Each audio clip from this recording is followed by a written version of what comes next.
Welcome back. Today, we're diving into Donald Trump's America First policy, a concept that reshaped U.S. domestic and foreign policy. First, let's break down what America First really means. At its core, the approach emphasizes prioritizing American interests in trade, immigration, security, and energy policy, often reducing U.S. commitments abroad to favor domestic gains. One key aspect of America First was renegotiating trade deals. Trump argued that existing deals put American jobs at risk, especially in manufacturing. For example, the NAFTA renegotiation brought us the USMCA, which he claimed better protected American workers by revising trade terms with Canada and Mexico. Trump also pushed tariffs on goods from China, aiming to reduce the trade deficit and encourage American-made products.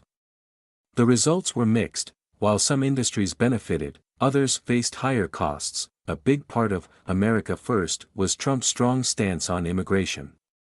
Building a wall along the U.S.-Mexico border was one of the most well-known, but beyond that, Trump enacted stricter visa policies, especially for asylum seekers and refugees. His supporters argued this policy safeguarded American jobs and national security, while critics saw it as an overly aggressive approach that impacted vulnerable people seeking safety in the U.S. Trump's policy promoted energy independence to reduce reliance on foreign oil. The administration rolled back environmental regulations, expanded drilling, and supported the coal industry, with a vision of making the U.S. a leading energy producer.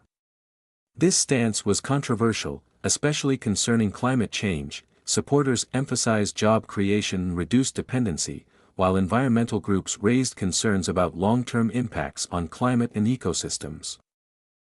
Trump's America First stance reshaped alliances and the military's global presence.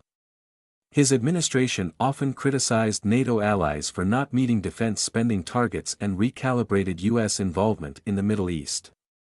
He reduced troops in certain regions and worked to withdraw from long-standing conflicts, arguing that these moves focused resources on defending American borders instead.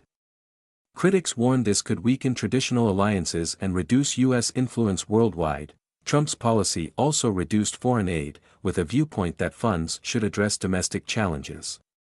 This approach included a critical view of international organizations like the World Health Organization and the UN, where he argued the U.S. bore an unfair share of costs.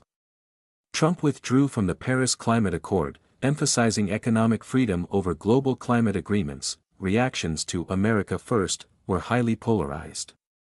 Supporters saw it as a reclaiming of American sovereignty and economic stability, while opponents argued it fostered isolationism and reduced U.S. standing on global issues. For some, it was a refreshing change that championed the everyday American. For others, it signaled a shift away from the U.S. as a global leader. We'd likely see renewed immigration controls, revised trade policies, possible military withdrawals, and more emphasis on American energy. While these policies could boost the economy in certain areas, they could also strain international partnerships and shift global dynamics. In a world where global issues are increasingly interconnected, will a renewed focus on America First lead to American prosperity, or could it isolate the U.S. from potential alliances and innovation? What do you think about Trump's approach? Let us know in the comments.